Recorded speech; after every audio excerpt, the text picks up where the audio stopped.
स्वागत है आपका अपने चैनल एकलव्य स्टडी पॉइंट पे। और मेरा नाम है सचिन और आज की इस वीडियो में हम पढ़ने वाले हैं क्लास 12 की हिंदी और अंतरा बुक में से गद्य खंड में से जो 7वां अध्याय है जहां कोई वापसी नहीं, जिसको लिखा है निर्मल वर्मा ने। उसके एमसीक्यूज आज हम देखने वाले हैं। तो आइए वीडियो को स्टार्ट करते हैं।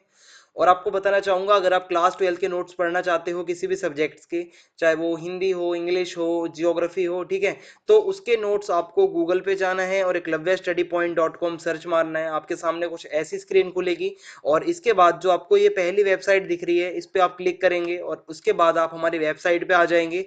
और ये जो 3 लाइनें आपको दिख रही हैं इस पे क्लिक करना है और फिर आपके सामने कैटेगरी आ जाएगी क्लास की। आपको क्लास 12 पे क्लिक करना है, फिर आपके सामने सब्जेक्ट्स खुल जाएंगे। तो जो भी सब्जेक्ट्स के नोट्स आप पढ़ना चाहते हो, चाहे वो ज्योग्राफी के नोट्स हो, हिस्ट्री के हो, होम साइंस के हो, तो आप वहां से जाके आप पढ़ पाओगे। ठीक है, तो सिंपल सा स्टेप है और आप जाके अपने नोट्स को पढ़ सकते हैं वहां से। और आज की इस वीडियो में हम बहुवैकल्पिक प्रश्न देखने वाले हैं जिसके चार चार विकल्प होंगे और आपको बताना है कौन सा सही है। तो पहला प्रश्न है आज का हमारे सामने, जहां कोई वापसी नहीं कौन सी विधा है। ठीक है, ये जो टाइटल है जहां कोई वापसी नहीं, ये जो पूरा लिखा गया है अध्याय, आखिर ये कौन सी विधा में लिखा गया है। तो क है संस्मरण, ख है निबंध, ग है यात्रा वृतांत और घ है कहानी।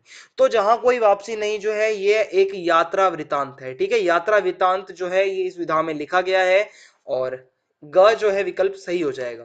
दूसरा प्रश्न है अब आपके सामने, जहां कोई वापसी नहीं निर्मल वर्मा द्वारा रचित किस संग्रह से लिया गया है। ठीक है, ये कौन से संग्रह से अंश लिया गया है। क है धुंध में उठती धुन, या राख की लहर, या रिपोर्ट, या इनमें से कोई नहीं। तो ये जो है जहां कोई वापसी नहीं ये लिया गया है धुंध में उठती धुन से। ठीक है, तो का विकल्प इसमें सही हो जाएगा। तीसरा प्रश्न है अब आपके सामने, यह किस गांव की कहानी है। ठीक है, जहां कोई वापसी नहीं ये किस गांव की कहानी है।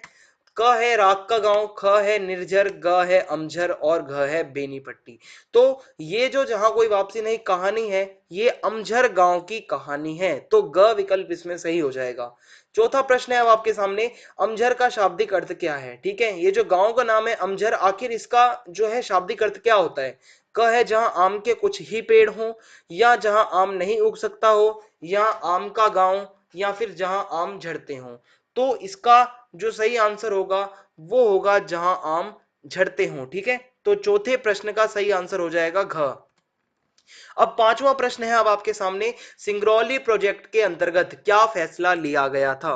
ठीक है, तो का है गांव को बसाया जाएगा, या पेड़ लगाया जाएगा, या नवा गांव के अनेक गांव उजाड़ दिए जाएंगे, या फिर इनमें से कोई नहीं। तो सिंगरौली प्रोजेक्ट के तहत ये फैसला लिया गया था कि नवा गांव के अनेक गांव उजाड़ दिए जाएंगे। ठीक है, तो ग विकल्प इसमें सही हो जाएगा। अब छठा प्रश्न है आपके सामने, आधुनिक भारत के नए शरणार्थी कौन है। ये मोस्ट इंपोर्टेंट क्वेश्चन है, आपको इसका आंसर जरूर पता होना चाहिए। तो आप इसका आंसर मुझे कमेंट बॉक्स में बताओगे। ठीक है, तो का है इसका विकल्प अकाल से विस्थापित लोग, या फिर औद्योगिकरण से विस्थापित लोग, या भूकंप से विस्थापित लोग, या फिर इनमें से कोई नहीं। तो आप इसका आंसर मुझे कमेंट बॉक्स में बताएंगे। सातवां प्रश्न है अब आपके सामने, प्रकृति के कारण विस्थापन किन कारणों से होता है। ठीक है, प्राकृतिक विस्थापन जो है उसके क्या कारण हो सकते हैं। तो इसका विकल्प जो का है वो है प्राकृतिक कारणों से, यानी कि बाढ़, भूकंप आदि। ठीक है, या फिर आप अगला विकल्प देखेंगे इसमें जो ख है, सरकारी नीतियों से, यानी कि बांध बनाना, कारखाना बनाना। ठीक है, और या फिर क और ख दोनों। ठीक है, या फिर इनमें से कोई नहीं। तो प्राकृतिक जो विस्थापन होता है उसका जो कारण है वो होता है कि मतलब जैसे कि बाढ़, भूकंप। ठीक है, यानी कि जो प्राकृतिक आपदाएं होती हैं या जो जिसके लिए प्रकृति जिम्मेदार होती है। आठवां प्रश्न है अब आपके सामने, औद्योगिकरण के कारण विस्थापन किन कारणों से होता है। अगर औद्योगिकरण के कारण विस्थापन हो रहा है तो उसका कारण क्या होगा। नौकरी ना मिलने के कारण, या फिर बाढ़ भूकंप के कारण, या इच्छा के अनुसार, या फिर सोची समझी नीतियों के द्वारा। तो इसमें जो सही विकल्प होगा वो होगा घ, क्योंकि जो औद्योगिकरण के कारण विस्थापन होता है वो सोची समझी नीतियों के द्वारा ही होता है। ठीक है, इसमें प्रकृति का कोई रोल नहीं होता। नौवां प्रश्न है अब आपके सामने, यूरोप और भारत की जो समस्या है वो किससे संबंधित है। ठीक है, यूरोप और भारत की किससे संबंधित समस्याएं हैं। क है कारखानों से संबंधित, फैक्ट्रियों से, यानी कि, या फिर ख है पर्यावरण से संबंधित, या परमाणुओं से संबंधित, या उपरोक्त सभी। तो देखिए जो यूरोप और भारत की जो समस्याएं हैं वो पर्यावरण से संबंधित समस्याएं हैं। ठीक है, तो ख इसमें सही विकल्प हो जाएगा। अब 10वां प्रश्न है अब आपके सामने, यूरोप में पर्यावरण का प्रश्न क्या है। ठीक है, का है मनुष्य और उसकी इच्छाओं के बीच संतुलन बनाए रखने का है, या फिर मनुष्य और प्रकृति के बीच संतुलन बनाए रखने का, ठीक है, या फिर मनुष्य और भूगोल के बीच संतुलन बनाए रखने का है, या क और ख, सॉरी, या क और ग। तो इसमें आपको बताना है कि यूरोप के अंदर जो है पर्यावरण का प्रश्न किसका है, ठीक है, पर्यावरण पे क्या प्रश्न है, तो ये आंसर आप मुझे कमेंट बॉक्स में बताएंगे। तो मैंने आपको दो क्वेश्चंस के आंसर देने के लिए आपको मैंने टास्क दे दिया है, कमेंट बॉक्स में आप मुझे बताओगे।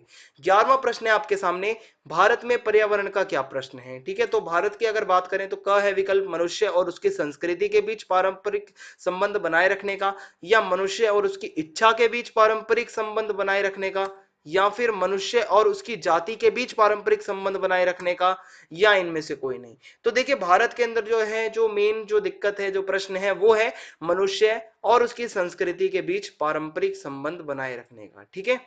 तो का विकल्प सही हो जाएगा। अब 12वां प्रश्न है आपके सामने, यूरोप की सांस्कृतिक विरासत कहां जमा है, ठीक है। क है हॉल में, ख है घरों में, या ग है म्यूजियम्स और संग्रहालय में, या फिर उपरोक्त सभी। तो देखिए जो यूरोप की सांस्कृतिक विरासत है वो म्यूजियम और संग्रहालयों में जमा है, ठीक है। तो ग इसके जो है मतलब आंसर सही हो जाएगा। 13वां प्रश्न है अब आपके सामने, लेखक के अनुसार स्वतंत्रोत्तर भारत की सबसे बड़ी ट्रेजेडी क्या है, त्रासदी क्या थी, ठीक है। तो क है पश्चिम की नकल में अपनी प्रकृति को नष्ट कर दिया, ठीक है, या फिर प्रकृति मनुष्य और संस्कृति के बीच का नाजुक संतुलन जो है वो नष्ट हो रहा है, या का और खा दोनों, या इनमें से कोई नहीं। तो देखो लेखक के अनुसार जो स्वातंत्र्योत्तर जो भारत की जो सबसे बड़ी ट्रेजेडी है वो ये है कि पश्चिम की नकल में, यानी कि पश्चिमी देशों की कॉपी करते हुए हमने अपनी प्रकृति को नष्ट कर दिया है। तो इसमें का विकल्प सही हो जाएगा। 14वां प्रश्न है आपके सामने, हम विस्थापन और पर्यावरण समस्याओं को कैसे रोक सकते हैं, ठीक है। क है पश्चिम की नकल करके, या पश्चिम की नकल के बिना, या भारतीय स्वरूप निर्धारित करके, या फिर ख और ग, ठीक है। तो इसमें अगर हम देखें तो इसमें हमें पश्चिम की नकल के बिना ये भी सही है, और भारतीय स्वरूप निर्धारित करके ये भी सही है। तो इसका सही आंसर घ होगा, क्योंकि हमें अगर पर्यावरण समस्याओं को रोकना है और विस्थापन को रोकना है तो कहीं ना कहीं पश्चिम की नकल करना छोड़ना होगा और भारतीय स्वरूप को निर्धारित करना होगा। तो हमारा जो सही आंसर होगा वो घ होगा। अब 15वां प्रश्न है आपके सामने, औद्योगिकरण ने पर्यावरण का संकट क्यों पैदा कर दिया है, ठीक है। जो इंडस्ट्रियलाइजेशन है, औद्योगिकरण है, इससे पर्यावरण का संकट क्यों पैदा हुआ है। क्योंकि इसके लिए वन संपदा का विनाश किया जाता है, या क्योंकि इसके लिए लोगों का विस्थापन होता है, या का और खा, या फिर इनमें से कोई नहीं। तो औद्योगिकरण ने पर्यावरण का संकट इसलिए पैदा कर दिया है क्योंकि इसमें आप देखोगे कि वन संपदा का भी इसके कारण विनाश किया जाता है, फैक्ट्रियां लगाने के लिए पेड़ों को काटा जाता है, और इसमें जब औद्योगिकरण होता है तो लोगों का विस्थापन भी होता है। तो इसमें क और ख दोनों सही हैं, तो हमारा ग विकल्प सही हो जाएगा, यानी कि क और ख। तो इस वीडियो में इतना ही था। अगर आपको कोई डाउट है तो आप मुझे इंस्टाग्राम पे फॉलो कर सकते हैं, मेरा यूजर नेम आपके सामने है। वीडियो अगर आपको पसंद आई हो तो आप चैनल को सब्सक्राइब करना बिल्कुल भी ना भूलें, बेल आइकन दबा दें ताकि आने वाले वीडियोस के अपडेट आपको मिलते रहें। वीडियो को लाइक करना बिल्कुल भी ना भूलें। कमेंट बॉक्स में आप अपना आंसर जरूर बताना जो मैंने आपसे पूछा है, और वीडियो को शेयर कर दें ज्यादा से ज्यादा। जय हिंद, जय भारत, धन्यवाद।